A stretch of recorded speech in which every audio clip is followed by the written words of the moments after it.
Selanjutnya saya akan membahas materi tentang pengorganisasian bisnis. Yang pertama ada struktur organisasi. Di dalam struktur organisasi ini ada spesifikasi pekerjaan dan ada bagan organisasi. Yang disebut spesifikasi pekerjaan yaitu pekerjaan yang harus diselesaikan dan cara pekerjaan tersebut berhubungan satu sama lain. Terus bagan organisasi, diagram yang menggambarkan struktur organisasi dan menunjukkan posisi karyawan dalam operasi perusahaan. Jadi seperti pembagian organisasinya, struktur organisasinya. Selanjutnya ada penentu struktur organisasi. Yang pertama ada misi organisasi. Misi organisasi biasanya mencakup nilai-nilai inti dan prinsip-prinsip panduan yang mendasari operasi sehari-hari. Sebuah misi yang baik akan memberikan arah yang jelas bagi semua anggota organisasi dan membantu dalam mengambil keputusan strategis. Yang kedua ada strategi organisasi. Rencana jangka panjang yang dirancang untuk mencapai tujuan tertentu yang telah ditetapkan dalam misi organisasi. Strategi ini mencakup serangkaian tindakan dan keputusan yang dibuat untuk memanfaatkan sumber daya organisasi secara efektif, mengatasi tantangan, dan memanfaatkan peluang di lingkungan eksternal. Yang ketiga ada ukuran organisasi. Ukuran organisasi mengacu pada skala atau besar kecilnya suatu organisasi yang dapat diukur berdasarkan jumlah karyawan, volume penjualan, jumlah cabang, atau unit bisnis, serta besaran aset dan pendapatan. Ukuran organisasi juga sering mempengaruhi struktur organisasi, sistem manajemen, serta kompleksitas operasional dan koordinasi. Selanjutnya, yang keempat ada lingkungan eksternal. Lingkungan eksternal adalah semua faktor di luar organisasi yang dapat mempengaruhi operasinya. Lingkungan eksternal terdiri dari dua komponen utama, lingkungan umum dan lingkungan tugas. Yang kelima ada lingkungan internal.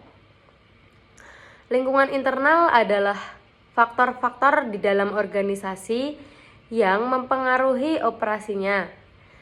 Lingkungan internal mencakup semua elemen yang berada dalam kendali organisasi, seperti struktur organisasi, budaya organisasi, sumber daya, proses, dan sistem. Di sini juga ada unsur pembentuk struktur organisasi.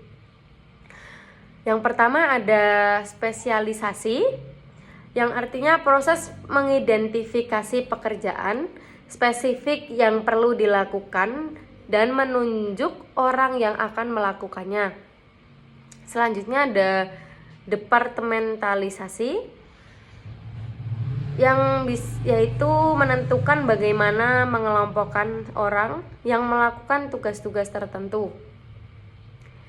Selanjutnya ada membangun hierarki pengambilan keputusan, yaitu memutuskan siapa yang akan diberikan tanggung jawab untuk membuat keputusan dan siapa yang akan memilih wewenang atas orang lain. Selanjutnya ada pembahasan tentang departementalisasi. Departementalisasi fungsional yang pertama akan kita bahas, yaitu pengelompokan kegiatan berdasarkan fungsi utama atau aktivitas pekerjaan yang dilakukan.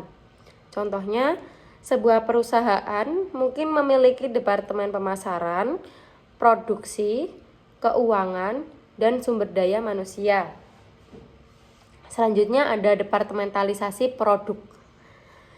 Departementalisasi produk yaitu mengelompokkan kegiatan berdasarkan lini produk atau layanan yang ditawarkan oleh organisasi. Setiap departemen bertanggung jawab atas semua fungsi yang berkaitan dengan produk tersebut, mulai dari produksi hingga pemasaran. Contohnya, sebuah perusahaan elektronik mungkin memiliki departemen yang menangani televisi, komputer, dan smartphone secara terpisah. Selanjutnya ada departementalisasi konsumen. Bisa disebut juga pengelompokan kegiatan berdasarkan segmen pasar atau jenis pelanggan yang dilayani. Organisasi yang menggunakan metode ini memiliki departemen yang masing-masing fokus pada kelompok pelanggan tertentu, seperti pelanggan individu, pelanggan bisnis, atau pelanggan pemerintah. Selanjutnya ada departementalisasi proses.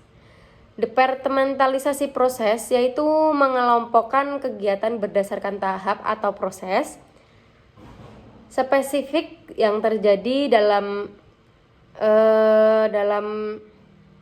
produksi atau penyampaian layanan. Setiap departemen bertanggung jawab atas satu tahap dalam proses produksi atau operasional. Contohnya, dalam sebuah pabrik ada departemen yang mengurus pemotongan bahan baku, perkaitan, dan inspeksi kualitas. Yang terakhir ada departementalisasi geografis. Departementalisasi geografis yaitu mengelompokkan kegiatan berdasarkan lokasi geografis atau wilayah operasi. Organisasi yang menggunakan metode ini memiliki departemen atau divisi yang masing-masing bertanggung jawab atas operasi di wilayah tertentu, seperti regional, nasional, dan internasional. Selanjutnya ada hierarki pengambilan keputusan. Bisa diartikan yaitu mendistribusikan wewenang. Di dalam wewenang ini ada dua pengertian. Yang pertama, sentralisasi, yaitu struktur organisasi di mana pengambilan keputusan dan wewenang terfokus pada satu titik atau level yang lebih tinggi dalam hierarki organisasi. Yang kedua, desentralisasi, yaitu struktur organisasi di mana wewenang dan pengambilan keputusan didistribusikan ke tingkat yang lebih rendah dalam hierarki organisasi. Selanjutnya ada struktur organisasi. Ada struktur organisasi tinggi atau datar. Yang disebut struktur organisasi tinggi yaitu memiliki banyak tingkat hierarki dengan rentang kendali yang sempit, yang berarti setiap manajer hanya mengawasi sejumlah kecil bawahan secara langsung. Selanjutnya ada struktur organisasi datar, yaitu memiliki sedikit tingkat hierarki dengan rentang kendali yang luas, yang berarti setiap manajer mengawasi sejumlah besar bawahan secara langsung. Yang selanjutnya ada rentan kendali, yaitu jumlah orang yang disupervisi oleh seorang manajer. Selanjutnya delegasi. Delegasi yaitu proses di mana seseorang manajer mengalokasikan pekerjaan kepada bawahannya. Terus ada proses delegasi, yaitu menetapkan tanggung jawab, bertugas untuk melakukan tugas yang diberikan. Itu yang pengertian yang tanggung jawab ya. Terus selanjutnya memberikan wewenang. Memberikan wewenang itu untuk membuat keputusan yang diperlukan untuk menyelesaikan tugas. Terus menciptakan akuntabilitas, yaitu karyawan memiliki kewajiban untuk menyelesaikan tugas yang diberikan dengan baik. Selanjutnya ada bentuk dasar struktur organisasi. Yang pertama ada struktur fungsional. Struktur fungsional mengelompokkan pekerjaan berdasarkan fungsi atau aktivitas spesifik. Selanjutnya ada struktur divisional. Struktur divisional mengelompokkan pekerjaan berdasarkan produk, layanan pasar, atau wilayah geografis. Setiap divisi beroperasi seperti perusahaan kecil. Di dalam perusahaan besar memiliki sumber daya dan fungsi pendukung sendiri. Selanjutnya ada struktur matriks. Struktur matriks. Struktur matriks mengkombinasikan elemen dari struktur fungsional dan divisional. Karyawan memiliki dua atasan, manajer fungsional dan manajer proyek atau produk. Ini memungkinkan fleksibilitas dalam menggunakan sumber daya dan meningkatkan komunikasi lintas fungsi. Yang selanjutnya ada struktur internasional. Struktur internasional digunakan oleh organisasi yang beroperasi di berbagai negara.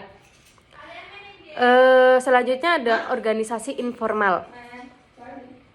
Organisasi informal yaitu interaksi sosial sehari-hari di antara karyawan yang melampaui pekerjaan formal dan keterkaitan pekerjaan. Ada juga dampak positifnya, yaitu untuk memperkuat organisasi formal. Ada juga dampak negatifnya, yaitu memperkuat politik kantor yang menempatkan kepentingan individu di atas kepentingan perusahaan. Selanjutnya ada menyebarkan informasi yang menyimpang atau tidak akurat. Sekian presentasi yang dapat saya sampaikan.